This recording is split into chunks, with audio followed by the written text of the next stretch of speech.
Bonjour à tous, alors aujourd'hui je propose un petit exercice sur la proportionnalité.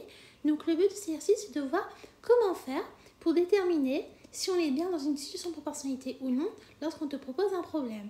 Je t'invite donc à faire cet exercice, donc de mettre la vidéo en pause et lorsque tu auras terminé, de mettre la fonction play afin de pouvoir voir la correction avec les explications. Je suppose que tu as eu le temps de faire cet exercice, donc nous allons pouvoir corriger cela ensemble. Alors, on nous dit les cartouches d'encre pour une imprimante laser sont en vente sous la forme de deux modèles. 49,50 € pour 2500 pages ou 16,20 € pour 1000 pages. La question qu'on nous demande ici, c'est y a-t-il proportionnalité entre le prix et le nombre de pages? Et on nous demande de justifier la réponse. Dans ce type de problème, déjà la première chose que je t'invite à faire et ce que je te conseille, c'est de faire un petit tableau pour ranger tes données qu'on te donne dans un tableau afin de visualiser la situation qu'on te demande d'étudier. Donc là, comme tu peux le constater, on a un tarif et on a le nombre de pages. Donc ici, je vais écrire tarif. Et le tarif, il est en euros. Et on a le nombre de pages. Nombre de pages. D'accord? Hop. Voilà.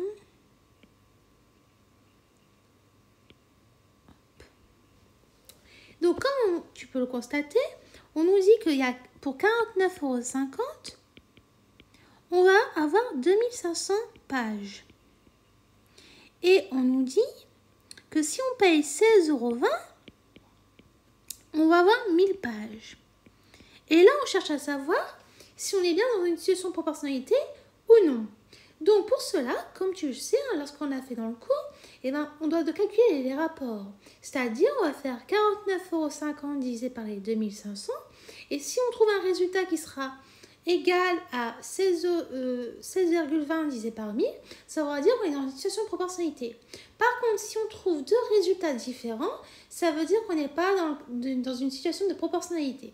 Alors, on va écrire tout ça. Alors, si on fait 49,50 divisé par 2500, à l'aide de notre calculatrice, on va trouver que c'est égal à 0,0198. D'accord? Maintenant, si on fait 16,20 divisé par 1000, et bien pareil, à l'aide de notre calculatrice, on va trouver que c'est égal à 0,0162. Comme tu peux le constater, 0,0198 n'est pas égal à 0,162. Donc ça veut dire qu'on n'a pas le même résultat au niveau du rapport qu'on a calculé ici. Donc ça veut dire quoi? Ça veut dire que dans le cas où on va payer 49,50 € pour 2500 pages, ça voudra dire qu'on va payer pour une seule page à 0,098. Que dans la même situation, lorsqu'on avait 1000 pages pour 16,20 €, ça veut dire que pour une seule page, tu vas payer 0,0162. Or, comme tu peux le constater, comme je te l'ai dit aussi déjà, on n'a pas le même résultat. Donc, ça veut dire qu'on n'est pas dans une situation de proportionnalité. Donc, ce n'est pas proportionnel. Donc, on va écrire tout ça. Il n'y a donc pas de proportionnalité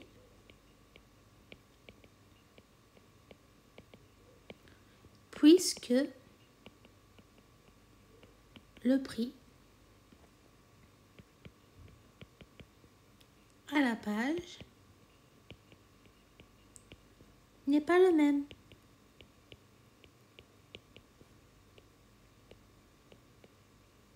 Et voilà. Donc, comme tu as pu le constater, je viens de te montrer comment vérifier si on est dans une situation de proportionnalité ou non.